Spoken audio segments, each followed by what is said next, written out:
This is a quick demonstration of Inventory Pro Online's item master list. A quick review of how to receive and issue inventory in Inventory Pro Online. The default screen when most people log into Inventory Pro is this screen. It's the item master list screen.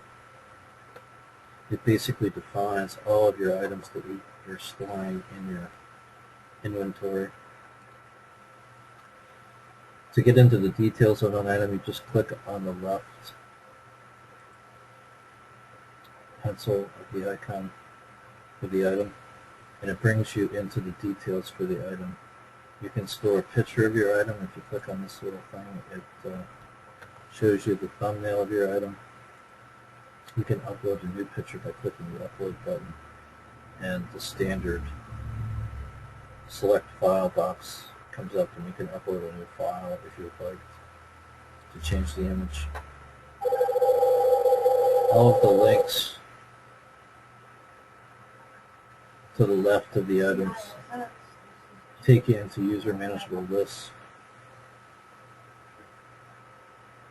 You can add new.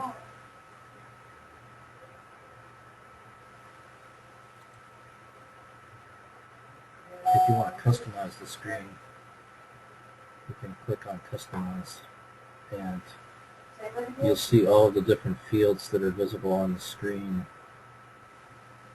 And then there are checkboxes for whether the field is visible, enabled, required, or not.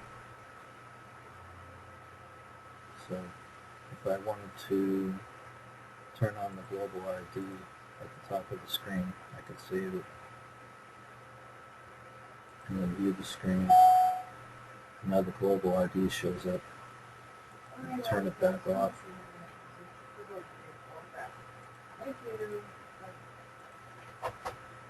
So if there are fields that you don't want to see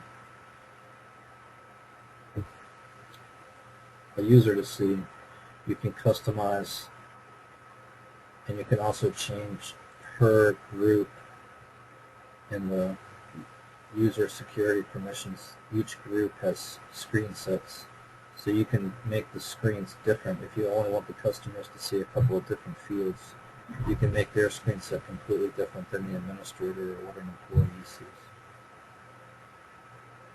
So if we go back to the screen, go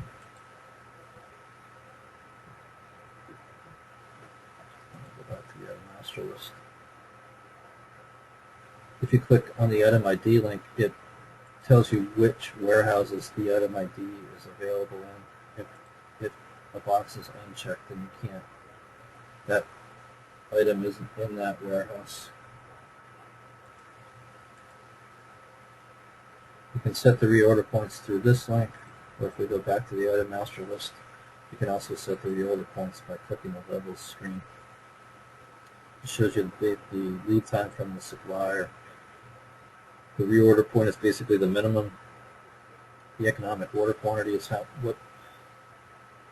if you're going to order in lots of 12 or 1 or 50 or 100. You just set whatever you want to order quantity in, and then this is the max, or the fill to level. There are utilities in purchasing. The purchase order utility goes out and sees what's in stock and checks against the min, and then will automatically create purchase orders for you. You can click on all of these links to see what's in stock, let me check. which warehouse, serial number. Gary?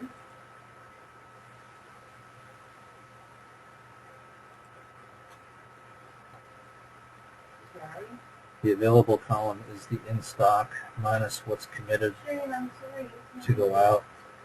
On order is what's on a purchase order. On hold is what's damaged or needs repair in your inventory. The roll-up report is all the activity for the last 2 weeks for that item.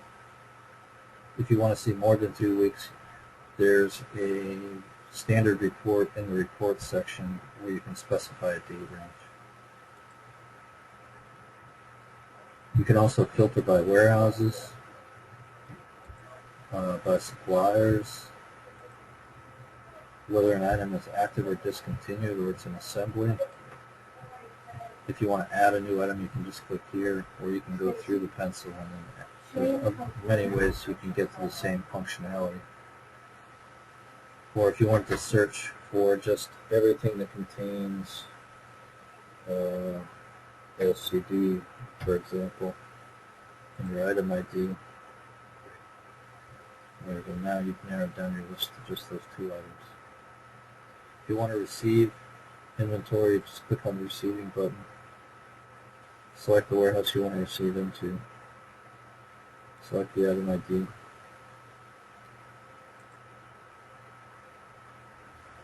Say how many units you want to receive. I happen to know that this unit is serialized, so I'm going to save it, and it's going to split into individual lines and assign serial numbers to the units. If you want to print a store list, you can. Tells you where to put them. You can then receive the items, and you can print barcode labels for the items.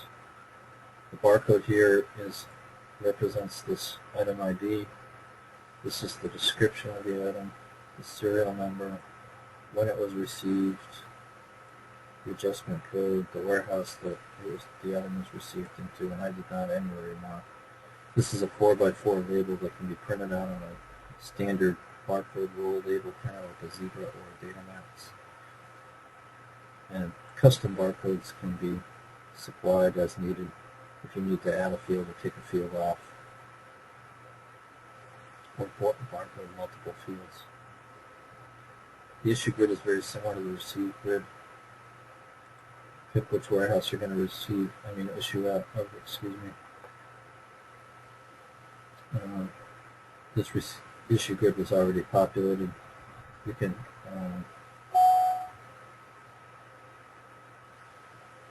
just finish the issue,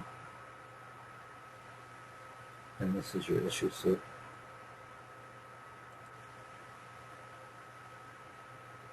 And that's basically the functionality for Inventory Pro Online, Inventory Item Master List. There are catalogs that you can print.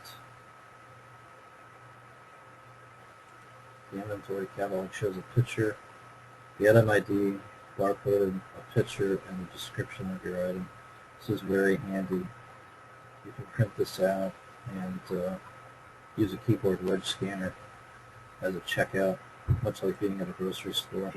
There's also a barcode catalog here, which doesn't have a picture, but it does show you the barcode, the item ID, the description, and whether a serial number is required when you're receiving or shipping the item.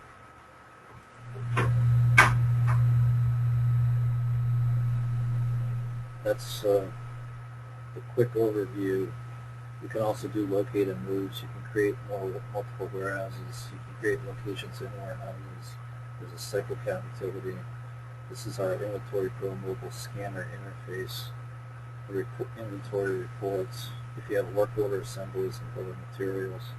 If you lease items out that you want to get back. All sorts of other functionality that I'm not going to go into in this brief overview of Inventory Pro's Item Master List.